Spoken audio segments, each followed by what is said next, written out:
Hello, everyone. So I'm going to review the new Demi Lovato song titled Anyone that was just premiered this past weekend at the Grammys. Demi Lovato had talked about a new song that she was going to premiere and perform live for the first time.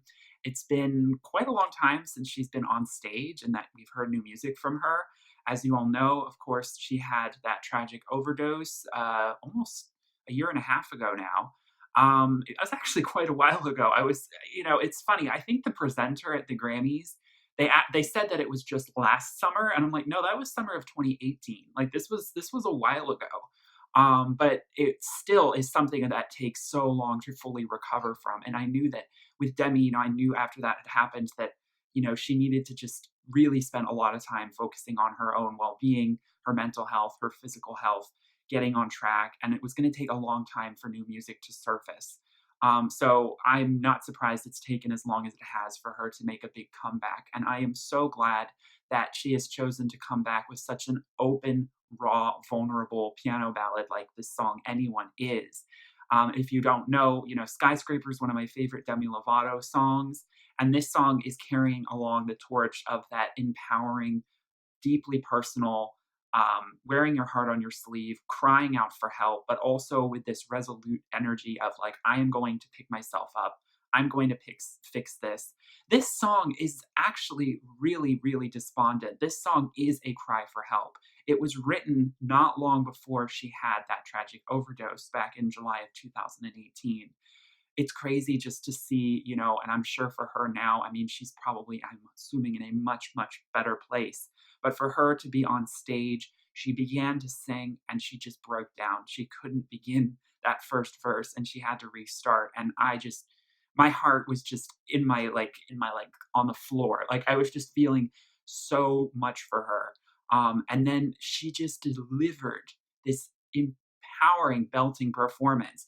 People said it was a little bit pitchy. Honestly, it sounded perfect to me. I mean, it's about the raw vocals. It's about that sort of almost imperfect belt that is so full of emotion and pain.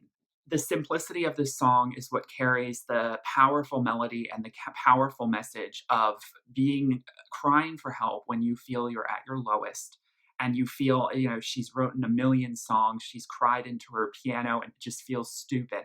We've all probably, especially anyone who's dealt with depression or anxiety, addiction, mental illness, all of these issues, we all have gotten to those points where it does feel like whatever we do, whoever we turn to, it's fruitless because no one's really listening to us. No one really cares.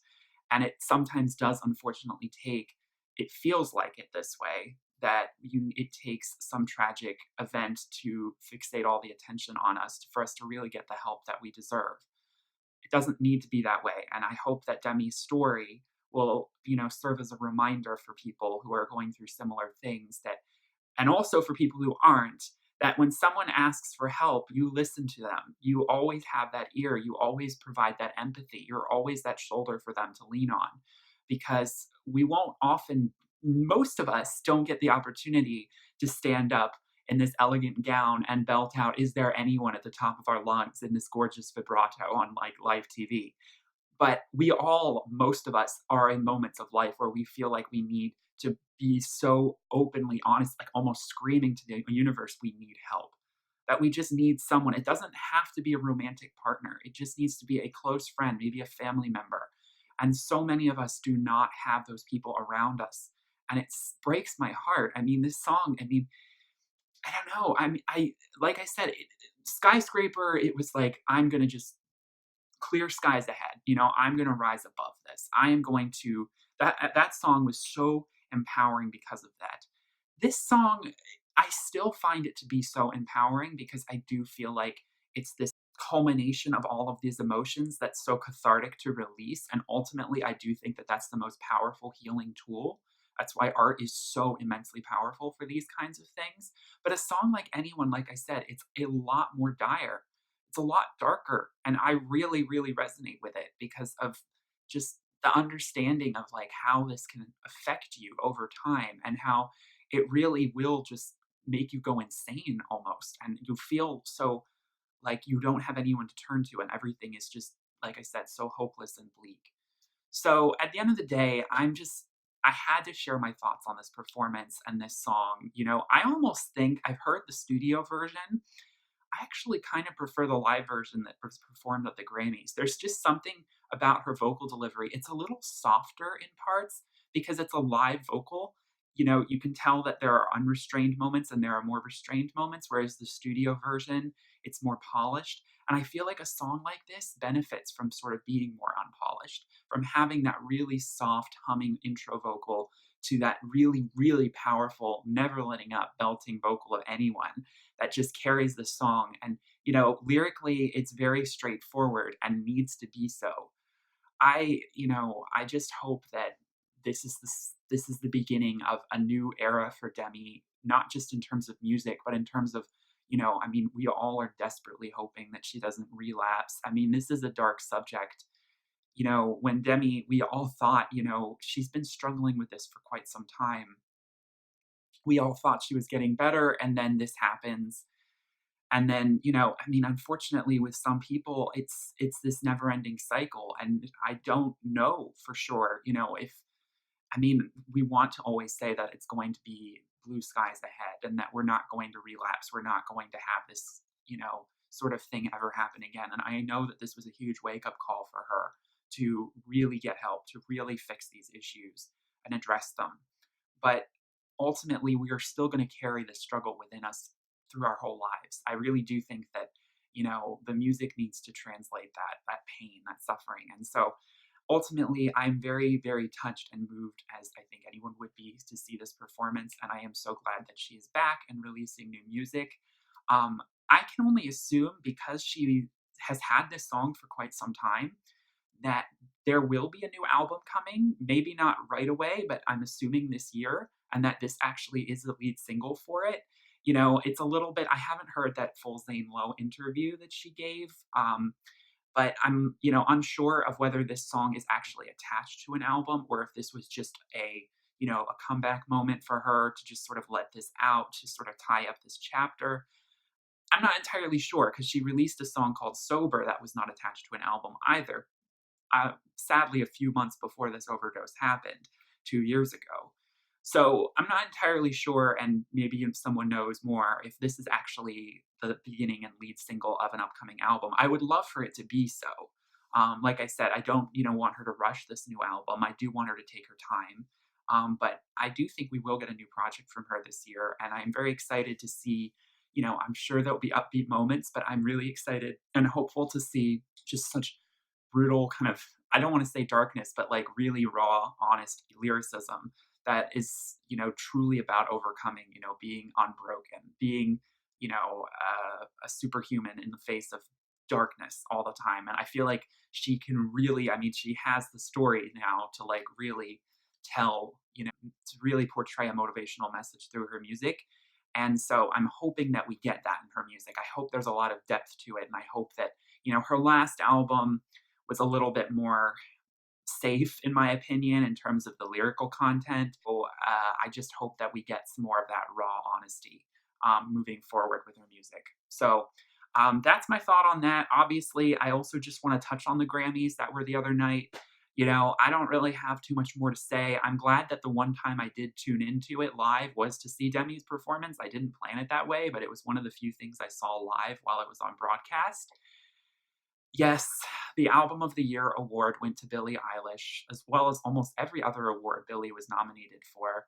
Don't get me wrong, I think Billie is a phenomenal artist. I think she definitely deserves recognition. It's just hard. Lana Del Rey, Album of the Year for Norman fucking Rockwell. That was a real snub. And what was of course unfortunately not also sitting well was the fact that Billie gave a shout out to Ariana. Can I just say that I think Ariana deserves this?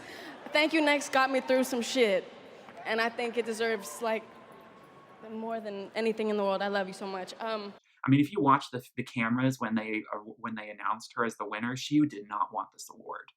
She did not want it. And I actually kind of feel bad for Billie, because she is going to get a lot of hate, and there are going to be a lot of people saying things about, when you win everything, the people who don't win and their fans are going to come after you. And I actually feel bad for her. It's the Grammys' fault. It's not really her fault. But I feel like she could have eased those flames by also mentioning Lana, or at least just saying everyone else deserved this as well, instead of just singling out Ariana, because I'm sorry, Ariana did not deserve that award. That's just my own personal opinion. But Lana Del Rey really did. And at the end of the day, I guess I was getting a little too hopeful about her ever getting any recognition from the Grammys. They never award alternative artists that don't necessarily have the radio success that artists like Billie Eilish have had. Billie Eilish is an anomaly right now because she's not really an urban artist. She's not really hip hop, but she's also very alternative, and she's getting so many awards. And she's a woman. That does not happen very often. If Lana Del Rey were a man, she would have gotten her first of many Grammys years ago. I mean, just look at with Beck winning over Beyonce in 2014. Alternative music is recognized by the Grammys, but only when it's done by a man, almost never by a woman. So the fact that Billie Eilish, if you want to consider her alternative instead of pop, the fact that Billie is getting major recognition is a big deal, I do think, in that we are seeing, mainstream pop music transform and be other things other than just hip hop. That being said, I still think Lana Del Rey, there's just a little bit, I don't know, like I said, Billie had looked up to Lana for so long and had been praising her and influenced by her, and then she doesn't even give her a shout out when she wins the award that a lot of us believed was due to go to Lana. It's just hard. At the end of the day, I'm trying to it's just a stupid award. The Grammys, the Scammies don't mean anything. I absolutely, the Academy Awards and the Oscars are like, I get really angry about who wins those too, but the Academy Awards and the Oscars, they still really care about. It's like, it's something I get excited about. The Grammys are just so far off the mark for me that I just can't ever really talk. I mean, like, I do talk about it, but I never really put any stock into the Grammys at all. It's a joke. It's honestly a complete joke.